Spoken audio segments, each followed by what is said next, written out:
was freaked out and left. All right, we are live and welcome back to the Blamegirl podcast with Mr. Terry Wayne. and we got Jay Risk in the house. What up, Jay? Hey guys, how are you? Thanks Honored for to be joining here. us. How was your weekend? It was pretty good. How was yours? Oh my God. You're Yeah. never supposed to ask her. She's a woman. It doesn't matter. That's Oh, no. Yeah. Thank you for asking. You ruin the running gag. But you got to tell me a little bit about your weekend. What'd you do? ooh, I spent it recovering from COVID. I was trying not to bring it down into the show there. Oh no, we've all had COVID around here. Oh, it was wonderful. It was me and the type of COVID that involved the toilet. It was amazing. And I'm thankful that I'm past that. Are you saying you caught COVID from a toilet seat? Because No. I spent it on a toilet seat. Yes. Oh, wow. Stick to your story then, I guess. So, are you vaccinated? Yes, I had 3 of the 4, but since Moderna came out and there's enlarged heart syndrome now, since my heart problem, I cannot get the 4th booster shot. So that's the issue. We will get into your heart problem, not the fourth, but a little bit later when we talk about you more. We did not tell you the format of the show, but we kind of like talk about our weekend so we can share that we're live. You know what? At this point, 2 years in, Mm-hmm. I feel like when we invite somebody on, it's up to them to go and watch an episode beforehand, right? I feel like that's the way. Oh, I've definitely seen the show. God damn it, I am not dragging it any more ragamuffin comedians into the limelight without any effort on their part. The limelight. That's right. We got 100 million viewers on this podcast. Do your homework, people. Okay. Anyway, Terry, how was your weekend? I did nothing. You know what I did? I ate edibles all weekend, and I watched my sister's dogs for her while my nephew competed at the Special Olympics in the state Special Olympics in Orlando and got 3 silver medals. If I'm not correct, at least 2, if not 3 silver medals. That's what's up. And guess what? What? One of them was the 100-meter dash, and there was black people involved, and he still got silver medal. So what's up? Who got first? The black person? I don't want to talk about it. Okay. All right. That sounds like an uneventful weekend. It was eventful just up in here. Well, you didn't go to Orlando. It sounded eventful for your nephew, somebody had to walk the dogs, but not for you. No. It sounds very boring. Yeah. My weekend was pretty okay. I mean, Friday, I don't think I did anything. And then Saturday, I went to a mic. I cleaned up all day Saturday, went to a mic at Propaganda in Lake Worth. They just recently sold to a new owner, and it was the first show back under the new ownership. And it felt just the same, and it was a lot of fun. And you invited me to that mic, and I wish I had gone because you said you did well at that mic, which means I would have totally destroyed. And I just did, I did new jokes, and they landed. I love that room. So definitely, if you are a comedian, go. If you're a fan of comedy, go and enjoy it. Let me just say, is that once every month? You got to go later. It's once every month. But Gaetano puts on pretty good shows. He does it sometimes at the library too, and that was a show. But he said that we got to get Gaetano on. He said that he is making that a mic, just an open mic at the library, and I think that's good because it's like just waves of new people that come in, and I think that's always pretty good for mics. Well, mics and shows both have their place. I've run mics, I've run shows with mics after the show. It just depends on what you're trying to accomplish. Personally, I like the shows better when you can book out and you know who's there and you know what's going to be there, and then all you have to do is worry about getting the audience there. But no, mics have their place for sure, obviously. And what's nice about it also is it's a weekend mic. So not everyone is always performing every weekend, so sometimes you just want to go get on stage, and it's nice. And there's nothing wrong with having a show and then having a mic afterwards. I think that's actually best because then you get a good show for your audience.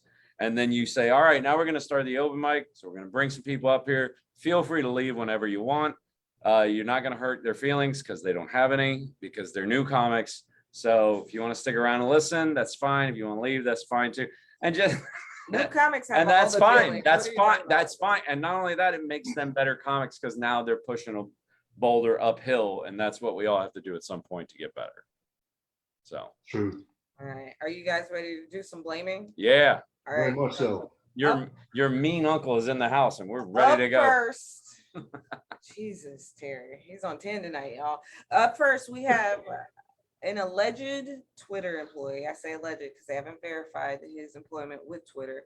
He was caught undercover, and he said that Twitter is commie as fuck. The staff of Twitter, and many would quit if Elon buys Twitter. Who's to blame? Who says commie? That's what I want to know. Like, who in this day and age says commie? It's Twitter employee. I know, but that's Alleged employee. that just makes it, to me, that throws up all kinds of red flags, Mhm. because it's like, who says fucking commie? It's not the McCarthy era. Yeah. Well, what do you think he meant? Like, I don't, when I read it and listened to him, I don't think he meant like, I think he meant like they've gotten used to a lifestyle that communism would provide, like vacation time and all this other shit. What do you think, Jay? Yeah, God forbid anybody gets vacation time. Well, as he's quoted, he's saying, these guys are left. And, they do have a culture there of people, if you get burnt out mentally, you could take days off, the months off, come back. But, ultimately, I about blaming, I mean, Elon coming in, quote unquote, changing the culture, that it is a private company. I blame maybe how they're running the company, but again, like my stance on this is very weird because they're a private company. Yes, they own a worldwide platform, but Elon coming in and he has his own issues. That's a whole nother story. But I can't sit here and go, it's definitely all Twitter's fault. If you have a whole bunch of people drinking the Kool-Aid, there's a lot of people that could stand up and say, hey man, let's keep this fair. But that's just me. Well, I don't know. I hate the fact that they just use commie as a term for liberal. Like, it's stupid. Yeah, that's exactly. But you heard it here first. Jay Risk blames capitalism. Got it. He's not a. I don't think that's not a capitalist. I don't think He's not a capitalist. He loves communism and communist ways. What do you think about it being just that? Because, like I said, they were busted undercover saying this, and this was through Project Veritas. As you know, they always go on these stings and they excuse me, when they regurgitate the information, it's not like exact, and they're manipulative. You sound like you're about to regurgitate. Do you think that they were manipulative with this story? I think that the employee might have misspoke. I think that the story is a story, and that maybe they should get a more broad spectrum of what the company's about, rather than labeling this one employee and going, that's all of Twitter. Because who knows what they really all think. And, there may be a huge bias in there, but I don't know. And again, this day and age with the media, I know this is the Blamegirl podcast, so I'm sitting here, I'm going to blame Twitter, I guess, but I don't trust media for shit, and I don't trust a whole worldwide company on one employee. Yeah, well, and one alleged employee. And one thing that stood out to me was, I think that the culture is going to change, and that, like you said earlier, when it comes to capitalism, it's a private company, and it's not profit driven, meaning that they don't run the company to like dominate each fucking quarter, which is kind of unsustainable and makes capitalism unsustainable. And that's why their employees can take these little mental health breaks as needed or whatever, and this dude might work 5 hours for a week and still get paid. That's fucking amazing. Like, who wouldn't want that? Mental health breaks. Yeah. But so I think it not being profit driven, it having these leftist ideas of time off and shit like that, that's why he said commie. And it's not really commie. I don't know, Jay. I don't know if it's so much of a broad spectrum.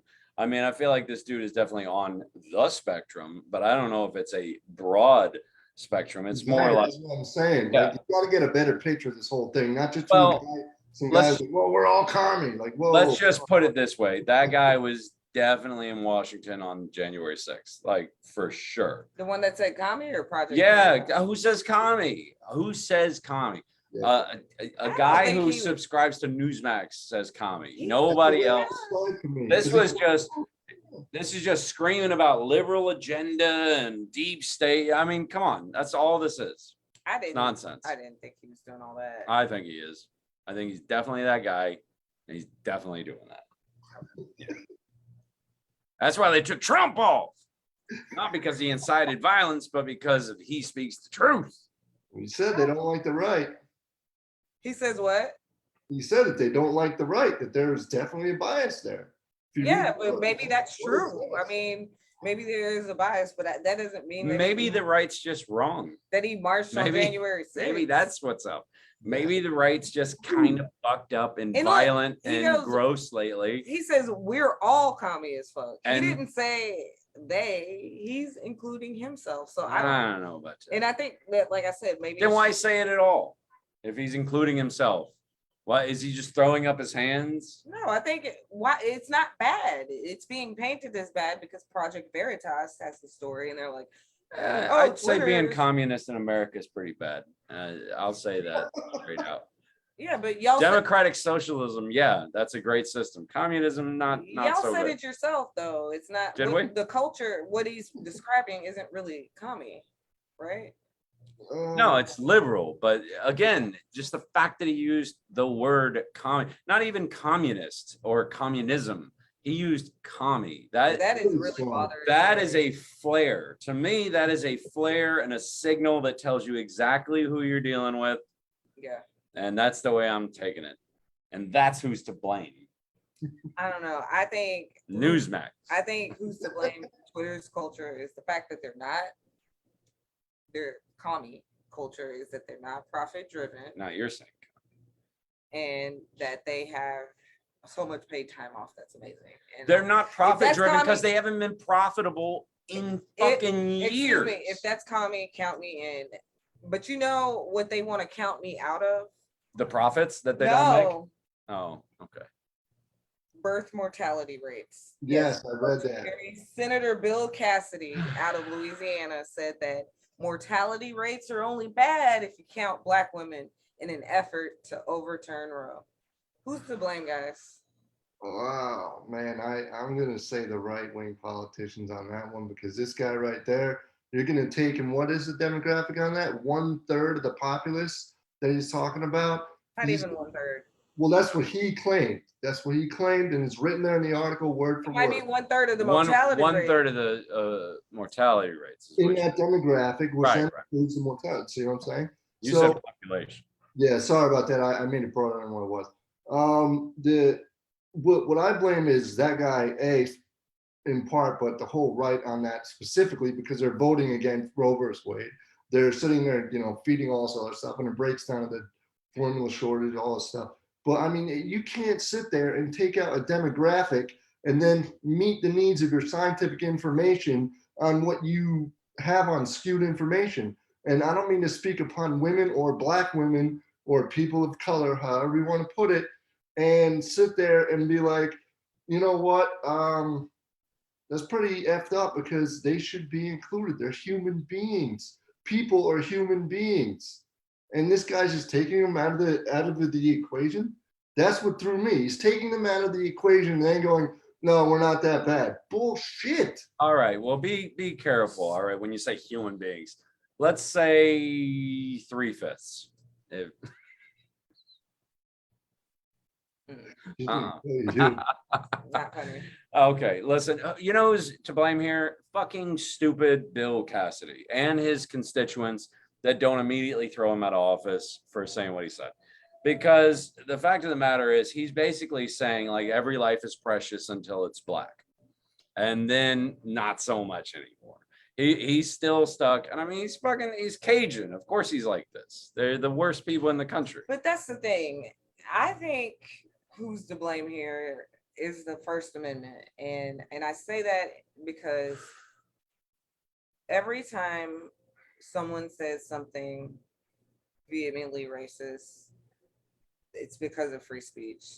And they're like, I'm not a racist. So you can say those two things. And like, I'm sure Senator Bill Cassidy, he might not even say he's not a racist, you know, but I think all it is, it's, you know, the First Amendment makes it empowers people like this to just get crazier and crazier and more racist in their speech. Don't listen to anything she just said. None of it. The First Amendment is so vitally important to what we do here.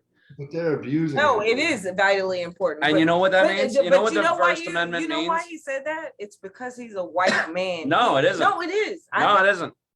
He won't even let me get my free speech out right now. Well, because you're slandering me. You're slandering me. Wow. Yeah. You're But I'm allowed slandering me to right because now. of free speech, right? No, you're about to slap me because you always threaten violence. I really am restraining myself. But You always nonetheless, threaten violence. like it's just always the white man's go-to when they say something fucked up. They're like, "Oh, it's my free speech." Freedom means some people This are is gonna also be free speech freedom. for him to say this shit. Freedom means that And some people are gonna be dicks because some people and there's suck. a market Okay. for that dick language. That's how you got President Trump. And That's the problem. look, I would love to take it away from just the bad people. I'm not even But you saying can't. You can't take it away from just the bad didn't people. even You say can take it take away it from away. everybody or nobody. That's your problem. I didn't say take it away. You think I'm like You're blaming the First Amendment. It is. That's who's to blame here. It's the best part of the Constitution. That's why The they First made it Amendment first. allows for white supremacy. Period. You That's can't- true. Freedom means people will be dicks. Sometimes. It's not just being a dick, Terry. It's being a guy who will go shoot up a grocery store of black people or a church of black people, and that's terrorism. You want to be safe or you want to be free, because you don't get to have both. That's what they always say, and part of me doesn't even know anymore It's because not safe. I want to see what a country's like when you fucking suppress that shit, and they can't just go off and have Alex Jones and fucking Tucker Carlson. I'll give you a perfect example. Inciting these fucking white. I will give you a perfect example. They have freedom of speech in Germany, but you're not allowed any hate speech, and you're not allowed to display any Nazi propaganda or symbols. No, I'm saying proper. Mansplaining. Everything is mansplaining to you, but you're not allowed. I might be talking to them. You know, it's not all about you, but you're not allowed to display any Nazi symbols or propaganda, but you do have free speech. And guess what? They still have Nazis in Germany. They still do, because people suck. And sometimes people are going to suck. I bet they have less Nazis in Germany, Terry. They still have a Nazi party. They just call it the Labor Party now. Nazis going and shooting up Jewish neighborhoods like they do here in fucking America in 2022. Actually, again, you're yet wrong one more time, because the oldest Jewish cemetery in Europe, I've been to it. It's in Germany. It's in a town called, I believe it's Worms, Germany, and real name. And they have to put security there, because if they don't, then the neo-Nazis that still exist in Germany will tear it up. But it's a graveyard. They're dead already. They're not shooting. It might have to do something with history. And again, it's the oldest Jewish cemetery in Europe. Okay. And a lot of them were destroyed. Destroying that property is equal to fucking destroying human lives. No, it's the first step, though. I won't allow it. First, it's the dead ones, then it's the live ones. It's a lot safer in Germany. Okay. Sure. I'd rather them desecrate my grave than fucking kill me while I'm here. That's the first step. And this is the last thing I want to say on Senator Cassidy's bill. Maybe it is true that if you take the Black women's maternal death rates out, that you'll have less. But what does that say about our healthcare system's equality? Like, Black women have the hardest time, especially Black women, pregnant Black women, as you want to force women to have kids. They have the hardest time navigating that system, and their doctors even fucking believe in them, and they do end up dead more than their white counterparts. So it's just, the story is just so frustrating. How do people just not know already by now in this point? Like, how do they not know how to not get pregnant? Like, and I'm not saying, I mean, like, how is this all such a big like I'm totally pro-choice, right? I don't really give a shit. We're all just bags of meat and chemicals to me. But how do you not know how to fucking pull out, man? You don't have to have a condom on. You don't have to be on birth control if it messes with your hormones. But how do you not know how to pull out and just put it on your stomach? I don't get it. I don't get it. It's just, I know I've been having sex for 25 years and I haven't had an issue. I know that. Also pre-cum before you even pull out that could actually. Yeah, I've heard the mystery stories. Okay, Terry. But again, it's been 25 years and I'm still incident free. So the pull-out method, mansplained by Terry Wayne. That's okay, ladies, you have it. No, not that's not how mansplained. You don't get pregnant. That's how you don't get pregnant. I'm saying that's the worst way to not get pregnant, but it's still been effective for me for 25 years. Good for you. All right. Jesus. So what? Maybe instead of arguing, you could learn something and then you wouldn't have to worry about it. Anecdotal evidence. And maybe you don't know if you've gotten a girl pregnant. Maybe she had an abortion without telling you. So maybe. Or maybe I got some kids running around. Hey, kids, if you're out there, that's also come talk to Dad. He wants to meet you. All right. I don't even There's no transition. You're just going to the next thing. I cannot transition from that to this next one, but nonetheless. That was Nazis, abortion, and sexual graphic talk. All in one blame. That's the first. Okay, so here we've been talking about the housing crisis on the Blamegirl podcast for a few weeks now. And this story stood out to me. Retirees as old as 90 are hitting the workforce to avoid foreclosure. Who's to blame? The History Channel. I'm going to say big government. My dad's been bitching about this for years. And there's been no real raises in Social Security in terms of equating to inflation to start with, number one. Number two, you got these enormous housing bubble crises. You have predatory loans. You have all kinds of stuff. People are still suffering from the predatory loans. I know people that are still rebuilding from the, 2012 collapse? Like, it's been a decade, but they're still suffering from that. How many people move back home to their parents? You know what I'm saying? In order to just live.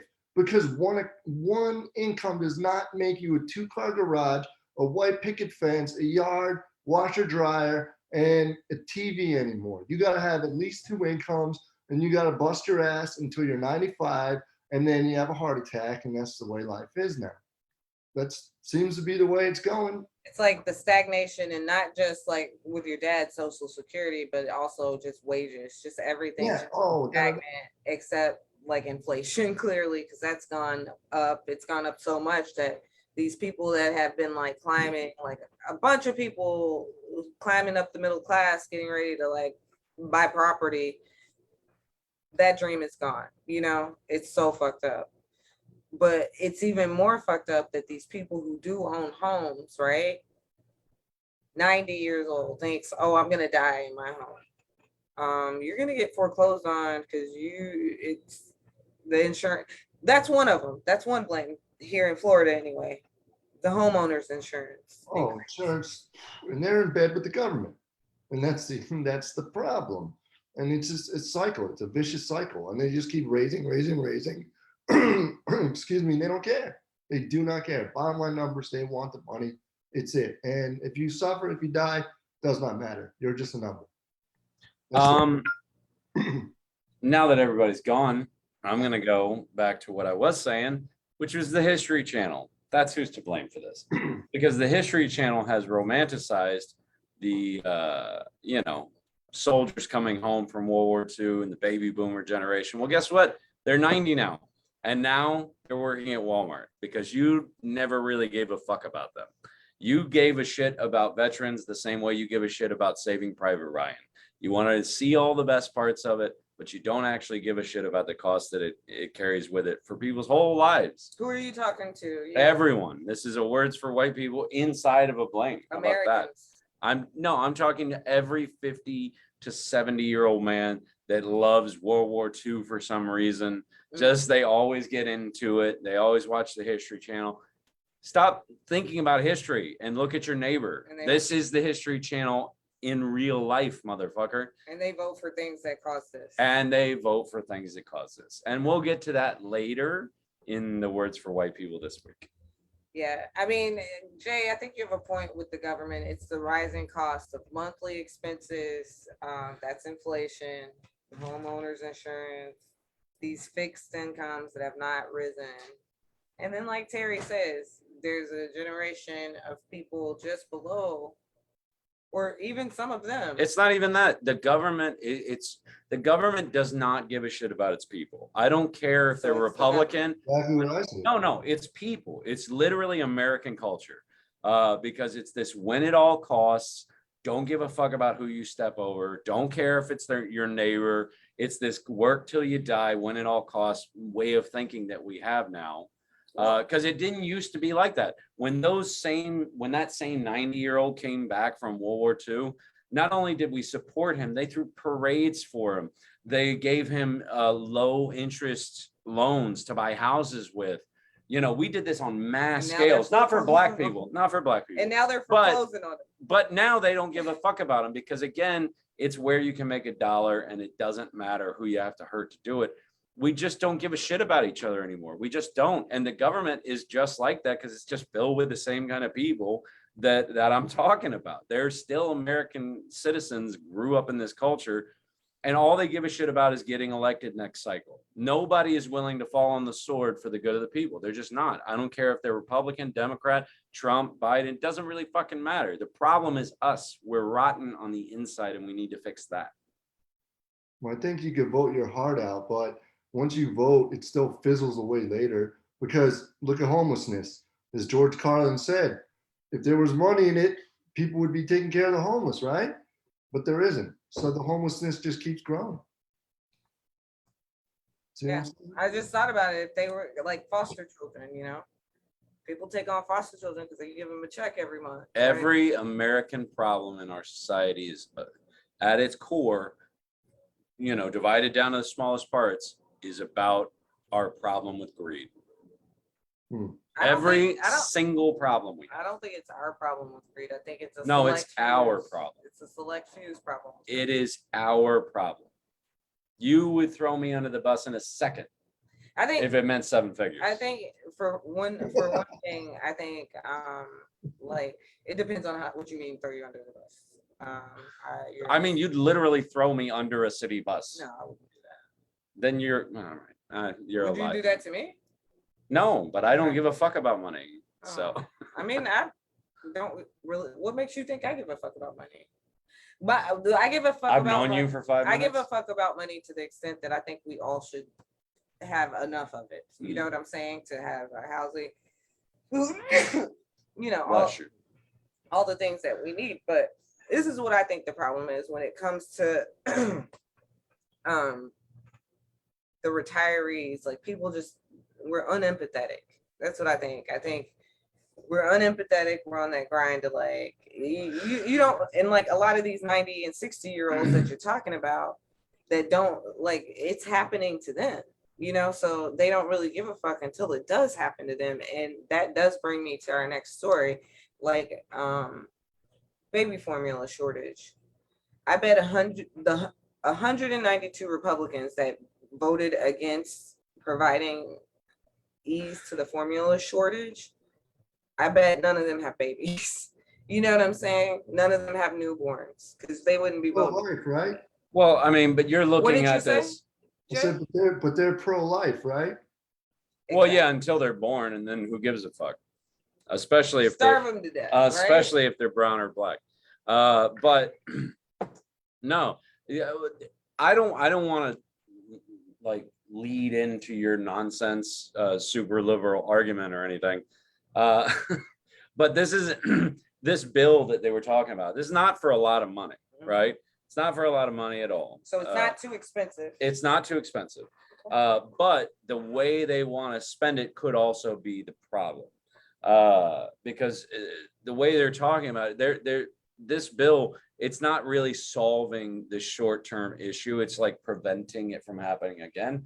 But you got to remember, it's in Republicans' own best interest that Biden does nothing and gets nothing accomplished. So, and because again, they just care about important than babies. They just care about hanging on to power, so they don't give a shit. They just don't want him to accomplish anything, nothing. In fact, if you want to know who the real culprit is behind this, it's Trump. When Trump renegotiated the North American Trade Agreement, he made it harder for Canada to import their goods into America, including baby formula. If they could easily and efficiently and affordably import baby formula from Canada, we wouldn't be in this fucking problem right It's so irritating because like that's just the truth of it. But That's you know, we got truth. so many simpletons out there. They're like, oh, I remember when gas was $1 and this was this, and then they're talking about when Trump was president, and I'm just like, yes, I knew that. Now, if they try to so do it now, which they could, but literally every company would lose money on every truck that they send here. And that's his fault. And he's got to live with it because his stupid, retarded signature is on the bill. Why are Republicans voting against this shit, though? This is just crazy. I don't know. What about you, Jay? Is there ever a breaking point for these It's in their best financial interest politically. That's why. And they sit there and they stick to their guns. They don't give a shit what's up. And Well, they don't care who power is money. As long as the money's flowing to them, then they're the loudspeaker of, oh no, we won't do this. Well, what do you mean? It kills people. Well, you know, we don't see it that way. It's something else. The sky is it's raining. No bullshit. It's money in your pockets. They gave you 380,000, and now all of a sudden you come out with this quote unquote opinion and you vote no. That's what it is. people keep electing them? I don't get it. That's what it is. Lobbyists should be done with. I feel like all these people that say shit like, well, I do my own research. Well, you don't really have to do research when it comes to bills and laws. They're public information. You can literally just look them up and read them yourself. That's kind of research, but go ahead.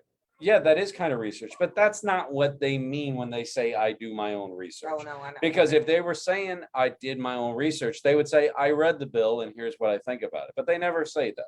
They say I do my own research, which means they went to their safe space safety bubble on Facebook and listen to the same people regurgitate the same arguments that they already agree with. They start with the answer and then they go looking for evidence to support that conclusion.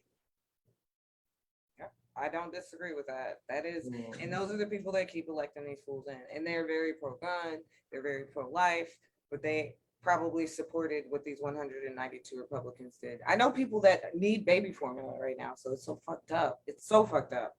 It's not too expensive. These people are not really pro-life, and like it just feels like nothing else matters. Like there is nothing that Republicans can say to lose their fucking voters. Well, you know, I do have one thing to add here against this whole baby formula shortage thing. What did babies eat before we invented formula? Well, that's where I was going with this because maybe just give them that. Go ahead, Jay. Well, I know a whole bunch of people, and I have a dear friend named Tammy Jo Dookie, and she's really cool. And her children are trans, and she is a very part of the breast milking community, which actually aids people in getting breast milk to babies that are vitally in need of nourishment. And so they actually have like active calls like, hey, we need 34 cases of breast milk, or we need so many bottles of breast milk to here. And people are actively trying to do that now. Now there's a huge uptick on just that. And yeah, so it's not enough to meet the demands. Not at all. No. And that's the thing. But why does every baby need formula? Not every baby does need formula. That's right. There's plenty of breastfeeding babies, but there's plenty of babies that don't, to the point to where there were 2 babies admitted to the hospital recently because they couldn't get formula. So it's a fucking problem. But the ones that actually need to have formula, that specifically need it because of a medical need, wouldn't have to worry about getting it if every baby wasn't getting it. You can't be like, have these babies and then be like, but free, you know, before you had the baby, you had the notion in your head you'd be able to. I'm just saying, mankind's been around for like 20,000 years. And baby formula has been around for like, I don't know, 80, 90. This is just the beginning of the famine. What did we do before that to make all these people? Like, there's got to be a different answer. Okay, Jason, our favorite person, says these babies should shut up and be grateful their boosters are now FDA approved. Hey, That's a good one, Jason. Hmm. Don't they care about safety? What if they get grandpa sick? What? All right. Enough with He the thinks he's a comedian. COVID bullshit. All right. I don't know. This blew me away, and it blows me away more that like their voters are not outraged. This had nothing to do with babies. This has to do with making sure that Biden doesn't get any good marks. And this is about the midterms, and it's about 2024. That's all it ever is. It's money is power, but power is way more money. And they just want to hang on to that power. So they'll say and do whatever they have to do. Why do you think fucking Dr. Oz is on national television shooting guns like that's what his life was before he got into politics? Like he was out hunting and shit. Like who Chicago. He's a prissy little daytime talk show host. Oh yeah, he's out there skinning bears and shit. All right. Well, ridiculous. Our guest is not a prissy little talk show host. Our guest, Jay Risk, he is a comic and producer, most known for producing My Life on a Diet with Renee Taylor on Broadway, and has 5 segments airing on Bloomberg Network from July to September 2022 on the show The World's Greatest. Yes. And if he can't buy a house, you're all fucked. So yeah. All right. And why you put his business out like that? All right. Because Jay, we already talked about it once. Not on here though. Yeah. Oh yeah, it wasn't live. Well, Jesus, Terry. All right, Jay. Thank you for excuse Terry. You know him. He's a Jay, I speak the truth. How long have you been a comedian? I started officially in late 2011, going into 2012. Okay. And I've been around on and off a lot. On and off meaning a lot of medical issues, but I've also done, my fair amount of shows to where I literally, and I think other comedians counted, I was on some podcast and Faisal Malik said it last. I was at one time running 7 rooms at one time. So, I mean, I've done a lot of shows, produced a lot of shows. I've done things for local television all the way to, New York, now national television, but well, in the sake of fairness, not all those rooms were hard work or awesome. Dude, I don't care who you are. Nippers comes to mind specifically. You're gonna have crappy rooms, you're gonna have crappy people, you're gonna have, this also goes into the economy because I am a master of the restaurant, and we'll get into that later, but you have these venues and the owners will be like, oh yeah, we'll give you $200-300. That's your only budget. The headliner wants $200, so you got to pay the feature, and now you're making $50 that night if you're doing the show. And now you're bringing your equipment. You're the guy promoting. You're the person who's making the flyer. It's a life. It's a hard. But don't make that argument. It's a lot of work. You're getting to run a room. It's not you're having to. Nobody's forcing you to do. Well, if you want that extra income, you're gonna have to. It seems like a thankless job. Honestly, when he said $200-300, I'm like that. Because Jay knows I booked him plenty back in the day when he was regular. But like I had great rooms, and they only paid the most I ever got paid for running a room was $150. So when you said $200-300, I'm like, damn, that's pretty good. That's what I was thinking. They pay bands $500-600, so I know what they're working with. Yeah, but bands bring in more people. Well, that's the thing. So then if I get half of what a band makes, then that seems fair. So that's where my point is. I'm just saying you were getting good prices. What are you complaining about? You should have paid your headliner 100, 150, and then. Well, and then that's where people bitch. Oh, he doesn't bring in good headliners. Well, good. Yeah, let me get Jim Norton in here for $150. Let him do that on a Saturday night. Sure, that'll happen. There are plenty of good headliners down here. I could think of 5 right off the top of my head. There are, and how many times are you going to cycle through them? Yeah, that's places. See what I'm saying? There's only so many headliners, so many venues, and then so many people with the budget, quote unquote, and then go, oh shit, we didn't promote on our end. I know you said you bring in maybe about 60-70 people. Well, we had 100 people tonight. We didn't promote, so all we have is $100 instead of the $300 that we discussed. Now all of a sudden I'm the asshole, and now I have to pay out of my pocket, and then if I don't, then it's it's the Well, producer. that's different. You're talking about people being scumbags and going back on their word. That's a whole different. So The industry, though. speaking of venues, I want to know what your favorite venue to perform at, not run or anything like that. What's your favorite venue that you've performed at? And you can't say the Improvs. No, my favorite venue, to be honest, is the Boca Raton Cultural Arts Center. Oh, That place was really, really cool. I remember those. A place that you don't run. I did run. I mean, I ran so many shows. I did Rosie O'Donnell there, Judy Gold there. I did a whole bunch of people there. But I played there many times, and I've thrown shows there many times, and it was just a fun damn room. I mean, I've done things from charity events to regular shows, and people. Sorry? Are they still going? Do they still do comedy there?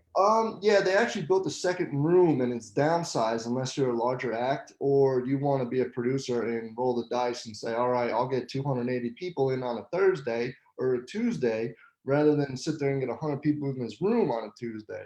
Yeah. And people mostly are like, oh no, I'll take the 100, because they know it's really hard and you got to spend money in order to make money. Yeah, that's true. That's true. That's the way of the world, though. What has been your favorite moment as a comedian? Like your most proudest moment? I was on tour. I was in North Carolina, and I had a joke, and it involved the Bible. And where we were in North Carolina was, and again, I don't care what religion you are, but it happened to be this area is all Southern Baptist. There were more churches around. Oh, you mean North Carolina? Just the whole thing. This area in particular was like real. Like there were more Southern Baptist churches than I've seen any businesses there. Or like it was weird. It was like more than housing. It was nuts. And I was there and I did this joke about the Bible, and half the room kind of chuckled, the other half gasped.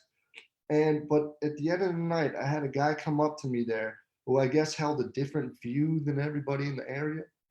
And he was like, hey man, I've been waiting my whole life to hear somebody say that in this town.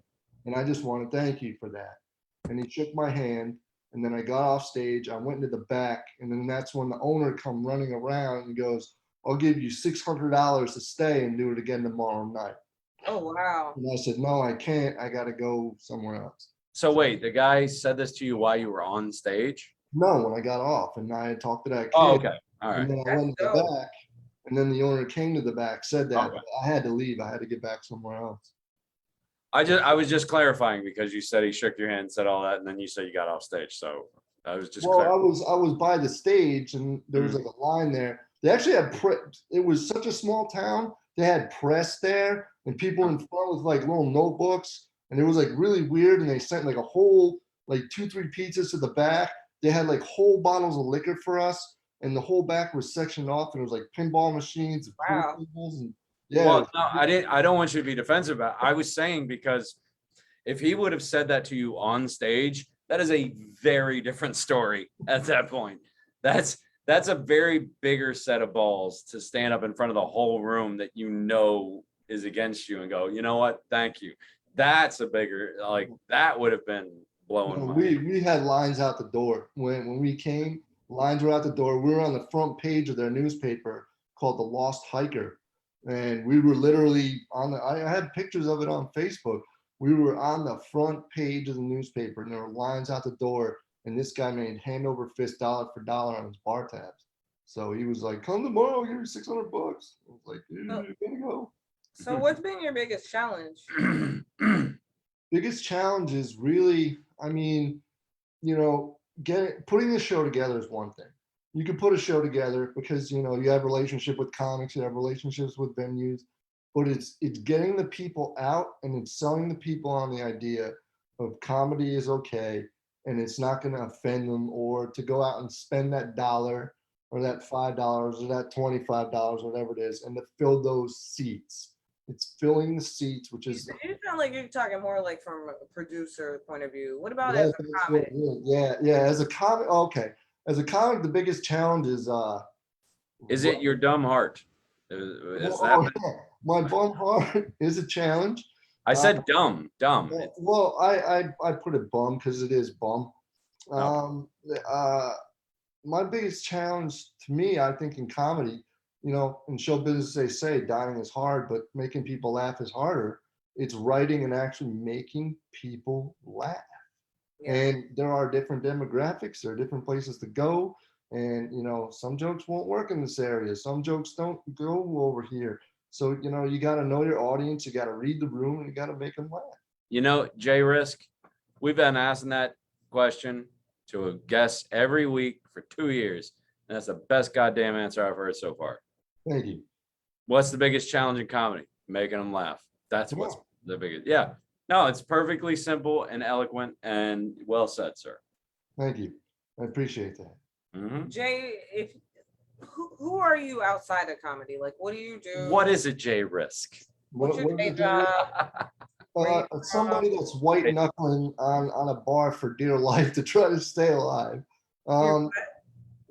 White knuckling a bar to hold on to try to stay alive. Elaborate. Yeah, well, I had 4 open heart surgeries, 2 pacemakers, 11 electrophysiology studies, 20 catheterizations, and then I had numerous tests done on me that led to the firing of multiple surgeons and doctors. So it wasn't exactly legal what they were doing. That led to a settlement. Oh, no, because then they deemed it that we signed the paper saying yes. All right, put your hands down. So it was just bad. But I mean, it's so bad to even like see these bad boys right here. Yeah. Well, I had to get all new teeth, guy, because there's a medication, and I don't want to get sued, but there was a medication, and when I was younger, I was taking it, and they had to burn all my teeth through. And they said, when you hit 40, you're probably gonna need all new teeth, buddy. I was like, no, not me. Well, I hit 40, I needed all new teeth because this medication ate them. And the guy who came up with the medication is serving 8 consecutive life sentences in jail. Prison. Sorry. 8 consecutive life. How many people he killed? They don't have an exact number. Goodness gracious. It is a lot. It's like a class action lawsuit of dead people. So you're a positive guy is what you're saying. Trying to be. Do you have any other projects going on you want to talk about? Like, yeah, right now, I have on my social media, I have jrisk.com. I'm working on my company that I have, Risk Pro Media. We're working on producing some new shows at this one venue coming up that is pretty exclusive. I don't want to be that elusive guy, but it's an exclusive venue. It's very hard to get into, but we have the job. It's just a matter of the timing of them being able to sign off on it. Know the powers to be, but they really like the idea and they want us to come in, and they actually have a budget, so I could actually pay people what they're worth. And there's contracts, and they're nice, and it's kind of like the big time. So, as far as like, I'm not saying that this is a big time venue or big time show, but this is kind of like working on Broadway. That the money should be there, the contracts are signed, and here it is. And it's professional, right? Really, really upscale professional. Yes. And Jason, yes, we actually do agree now. Mountain people are the best. That's right. Yeah, they were actually really cool up there. I guess. I mean, I'm not saying they were not racist. I'm just saying they were cool to us. No, just mountain people, because they're more real. Like, I guess. Yeah. All right. So are y'all ready to play the blame game?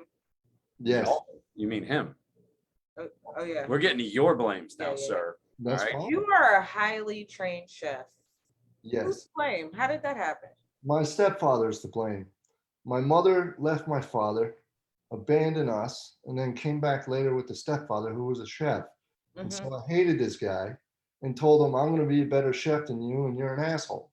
So I went to 2 different culinary schools, trained underneath a gentleman who cooked for the Queen of England for 9 years. And I went around then. The first time my food was on the cover of Boca Life magazine. Yeah, it was Boca Raton Life magazine or something. And then it happened again. And then I won an award for, I actually opened up the restaurant Kapow down here. And I was written up in the New Times. And then I was offered a $10,000 competition seat to go against Roy Bellacrucis, who's now out in Vegas with his own billboard at the Tropicana or some shit.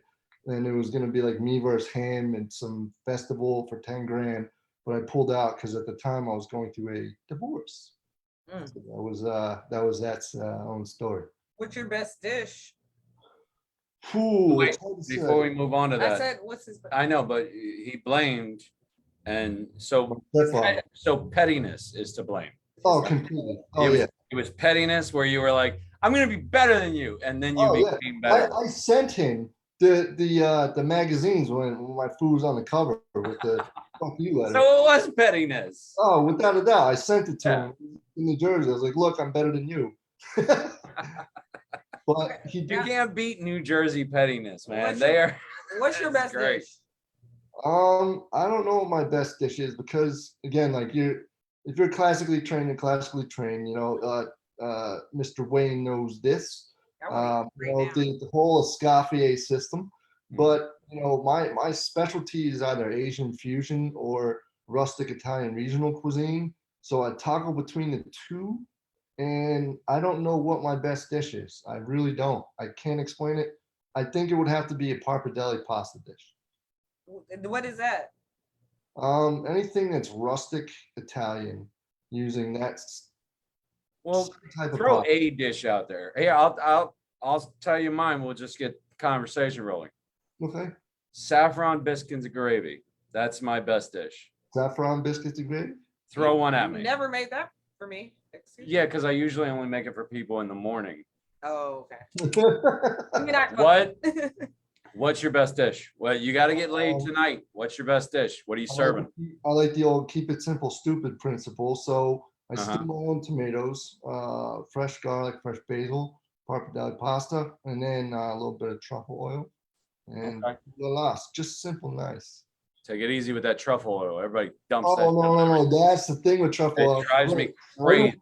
Everyone just drowns it. You got to just drip And not only that, they get the shitty kind that's not even real truffle oil. It's like You synthetic. got to get the real kind, and you got to spend the money on it. Yeah. And I believe So me. just buy a truffle and shave it on there. Yeah. If you're Oh yeah, I would if I would like to spend $400 something an ounce, but they're forged by pigs and all that. How much is the oil though? Not that Depends on it depends on the company, how it's imported, or actually you have to go to Italy to really get the good shit. And I've been to Italy twice, and there's actually like a local government that stops the exportation of different oils and different products because they want to keep it regional to Italy, and they just like pizza, the Napolitano pizzas. You know what I'm saying? They have their own sort of like association. It's exactly what it is. They have a pizza council. Yeah, exactly. It's a pizza council, and either you belong to it or you don't. And if you don't, then you're not making pizza. So that's the way it is. That's no, seriously. They say Italians you're don't not play. making They pizza. don't play with You their can food. call it flatbread if you want. Yeah. But All they- right. All yeah. right. So give us your socials again, your social media. How can people find you? You can go my Facebook, JRisk. You can go look at jrisk.com, which is only 3 pages now, but I took down the other 10. Or they can go on riskpromedia.com.